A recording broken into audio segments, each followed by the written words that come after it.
gbagbø dàmúre dàmúre dàmúre nínú pọ́njú dàmúre má ṣe jáfara.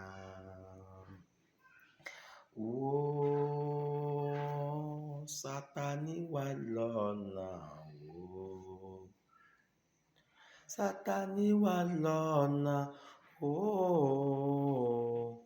Satani wà lọ́nà má ṣe jáfara. Àwa ènìyàn Ọlọ́run, pàápàá jùlọ àwa ọmọ ológo, Sátánì ń bẹ lójú ọ̀nà, ẹ má jà jáfara.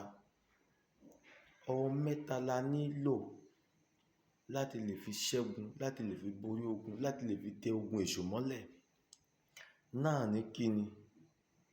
Àdúrà, ààwẹ̀ àti ìṣòro. A gbọ́dọ̀ máa dá ní àdúrà o, a gbọ́dọ̀ máa sì ìṣòro o. Ìṣòro ò gbọ́dọ̀ wọ́n lọ́rọ̀ wa, ààwẹ̀ ò gbọ́dọ̀ gbẹ̀yìn bẹ̀. Nípa ṣíṣàníyàn ní ọjọ́ kan á borí ogun. Àdúrà máa ń fọ ọkàn mọ́, máa ń ya ọ̀nà sí mímọ́ fún ẹ̀dá. Ẹ wò ó, ká wá gbàgbọ́ lórí ogun tá a bá ti ń ṣe. Ìgbàgbọ́ ló kó àwọn Hébérù mẹ́ta yọ ní ọjọ́ wọn ni, nígbà tá a jù wọ́n sínú iná ìléru. Shadrach, Meshach àti Abednego. A ó rí i pé ọ̀tá jù wọ́n sínú iná. Ọlọ́run wá sọ iná di afẹ́fẹ́. Ìwọ náà, Ọlọ́run lè sọ iná di afẹ́fẹ́ fún ìwọ náà. Má sọ ìrètí nù, má sọ ìrètí nù. Máa gbàdúrà. Ojú tí kún ọ nì, lórúkọ Jésù yóò padà là. Ojú kì í pọ́n ṣe kó má là. Ọ̀nà wa yóò là síre. Àánú yóò fọ̀n. Ìgbàgbọ́ ohun tó le tó lágbára ni. Sátánì ń dọdẹ lóòrèkóòrè, nígbàkúgbà ni Sátánì ń dọdẹ wa. Sátánì ń wá ìṣòro wa. Ọlọ́run ò ní gbà fún Sátánì nínú ayé wa. Àwa ni ká kún fún ẹ̀mí mímọ́, ká kún fún àdúrà. Nípa gbígbàdúrà ní ọjọ́ kan, ọkàn tiwa náà yóò balẹ̀. Ọlọ́run yóò mú ajá náà. Ọlọ́run yóò mú ajá náà. Má sọ ìrètí nù o, má sọ ìrètí nù o.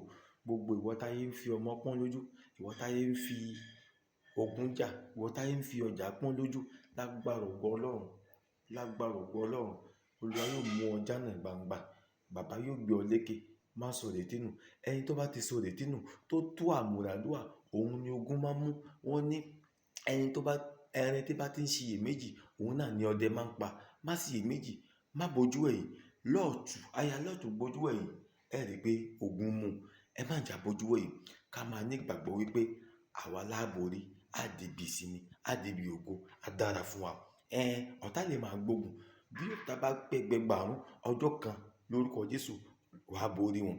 Ọba tán, ẹkún rẹ̀ ni yóò di ẹ̀rín. Ọlọ́run yóò sọ ẹkún ẹnì kọ̀ọ̀kan di ẹ̀rín. Ojú tó àì fún wò àì kò ní fọ́. Bẹ́ẹ̀ ni kó rí. Jésù Olúwa wa, àmín. Ẹ̀yin bàbá wa, ẹ̀yin màmá wa, ẹ̀yin ọ̀rẹ́ wa, ẹ̀yin olólùfẹ́ wòlíì Gabriel ọmọ Olúwa, àbẹ̀wá àròwá. Tá a bá ti ń gbọ́ ojú tàbí à ń wo fídíò yìí, ẹ jẹ́ ká gbàgbọ́ wípé ó ti rí bẹ́ẹ̀. Torí pé ẹnu àṣẹ là ń fi sọ̀rọ̀. Kẹ́sì máa follow wa. Ẹ máa follow wa. Ẹ máa like wa. A fẹ́ kẹ́ ṣe kí ni o, kẹ́ follow wa gan, ká jọ jẹ́ ọ̀rẹ́ nínú channel YouTube yìí. Ní pàápàá jùlọ ní èdè French wa. À ń bẹ̀ wá, ẹ bá wa partager rẹ̀. Nous vous en prie, partagez cette vidéo. Partagez massivement. Que Dieu vous bénisse, qui ne nous abandonne à jamais. Et surtout, abonnez-vous à notre chaîne Temple de Miracle de Jésus-Christ. Lórúkọ Olúwa, Ọlọ́run ní ṣètò àti ire o, ó dìgbà.